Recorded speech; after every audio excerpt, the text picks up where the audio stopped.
सदा सत्स्वरूपं चिदानन्दकन्दं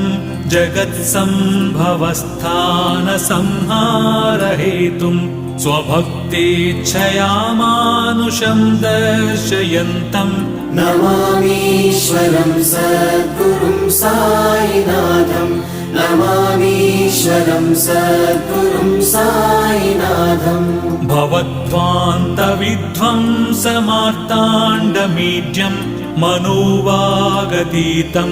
मुनिर्ध्यानगम्यं जगद्व्यापकं निर्मलं निर्गुणं त्वां नमामीश्वरं सद्गुरुं साईनाथं नमामीश्वरं सद्गुरुं साईनाथम् भवाम्बोधिमग्नार्दितानां जनानां स्वपादाश्रितानां